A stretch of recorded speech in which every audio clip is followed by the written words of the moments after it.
ఆరోగ్యాభిలాషులందరికీ నా హృదయపూర్వక నమస్కారములు. బాదం పప్పు డబ్బులున్న వారికి మాత్రమే ఇది తినటానికి సాధ్యమవుతుంది, అంత కాస్ట్లీ పప్పు అని దాని మీద ఎక్కువ ముద్ర వేసి ఉంచాం. అలాంటి బాదం పప్పు గుండె జబ్బులు రాకుండా రక్షించటానికి, గుడ్ కొలెస్ట్రాల్ పెంచడానికి, జుట్టును బ్రహ్మాండంగా ఎదిగేటట్టు చేయటానికి, జుట్టు ఊడకుండా ఆపటానికి పనికొస్తుందని మాత్రమే తెలుసు. కానిప్పుడు బాదం పప్పును వాడితే బరువు కూడా తగ్గడానికి ఇది ఉపయోగపడుతున్నదని పరిశోధనలు రుజువు చేశాయి.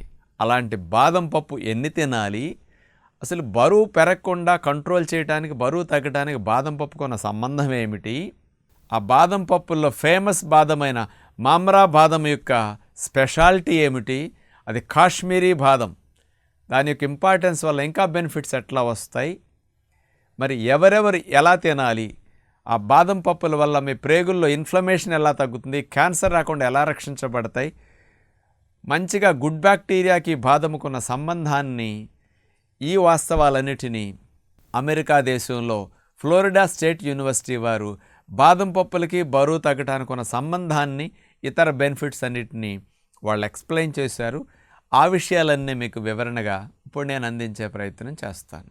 సహజంగా వేరుశెనగ పప్పుల్ని, కొబ్బరిని, జీడిపప్పులు ఇట్లాంటివి తింటే గుండె జబ్బులు వస్తాయి, ఇవి మానేయండి అని చాలామంది డాక్టర్లు ఇంతకాలం చెప్పేవారు.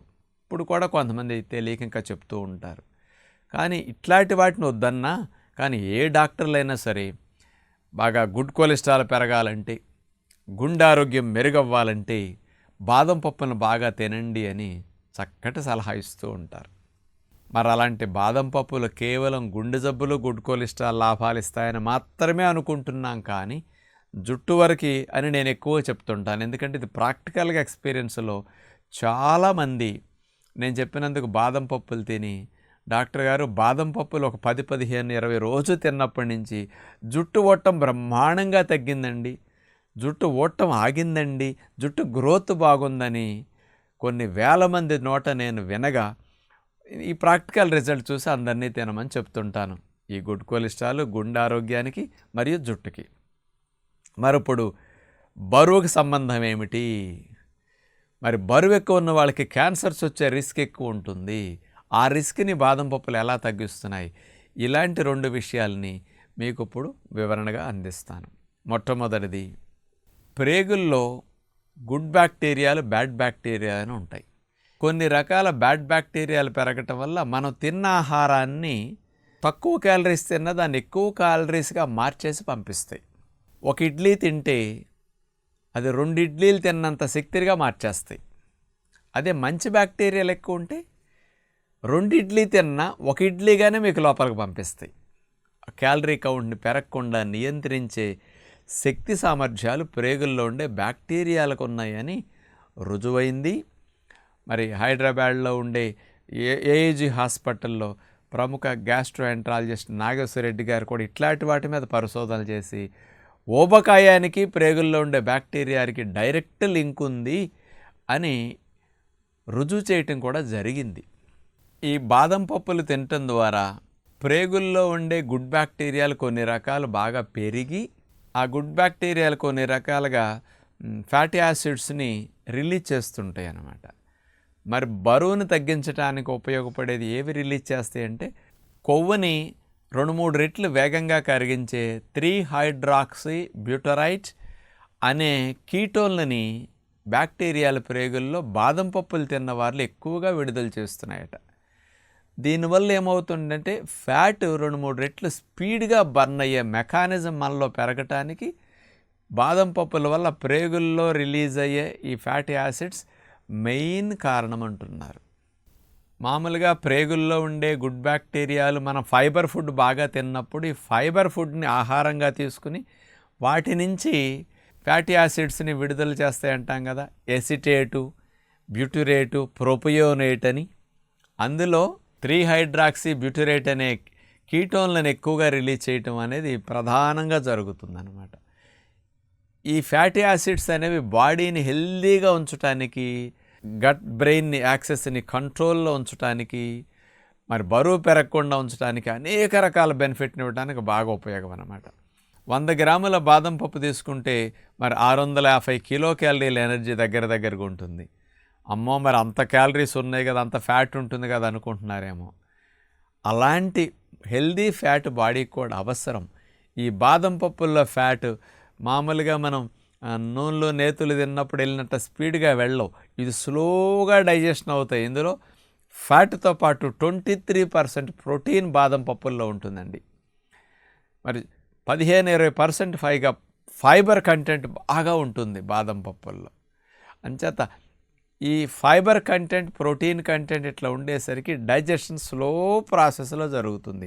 అందుకని బ్యాక్టీరియాలు ఇలాంటి వాటిని ఎక్కువగా ఇందులో ఉండే ఫైబర్ని, మనం తిన్న ఆహారంలో ఉండే ఫైబర్ని కూడా వాడుకుని ఇలా మంచిగా ఫ్యాటీ యాసిడ్స్ని విడుదల చేస్తాయి. అందుకని మలం, ప్రేగు క్యాన్సర్ రాకుండా రక్షించడానికి కూడా ప్రేగుల్లో పెరిగే బ్యాక్టీరియాలు ప్రేగుల్లో ఇన్ఫ్లమేషన్ కంట్రోల్లో ఉంచడానికి, ప్రేగుల గోడలు హెల్దీగా బలంగా ఉండటానికి భలే సహాయపడుతున్నాయి ఈ బాదం పప్పులు తిన్న తర్వాత అని కూడా రుజువైంది. ఇంకొక మెయిన్ బెనిఫిట్ ఉందండి ఈ బాదం పప్పులను తినటం వల్ల. బాదం పప్పులు తినటం ద్వారా మన ప్రేగుల్లో ఒక బ్యాక్టీరియా, ఒక గుడ్ బ్యాక్టీరియా ఫికిలీ బ్యాక్టీరియం ప్రాస్నెట్జీ అనేది బాగా పెరుగుతున్నదంట.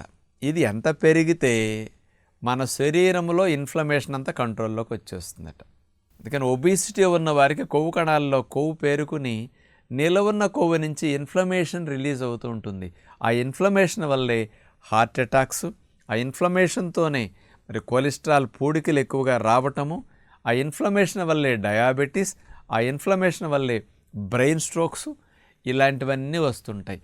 అలా అన్నిటికీ కారణమైన ఇన్ఫ్లమేషన్ని తగ్గించడానికి ఈ ఫికిలీ బ్యాక్టీరియం ప్రాస్నెట్జీ అనే బ్యాక్టీరియా బాదం పప్పుల ద్వారా తిన్నప్పుడు బాగా పెరిగి ఇవి టోటల్ బాడీలో ఇన్ఫ్లమేషన్ తగ్గించడానికి, మరి బాడీలో హార్ట్ డిసీజెస్ కానీ ఇట్లా బాదం పప్పుల వల్ల రాకుండా రక్షించడానికి, బరువుతో పాటు బరువున్న వారికి వచ్చే ఒబిసిటీ వల్ల వచ్చే ఇన్ఫ్లమేషన్ కంట్రోల్ చేయడానికి బాదం పప్పులు ఇట్లా 2 రకాలుగా ఉపయోగపడుతున్నాయని రుజువైందనమాట.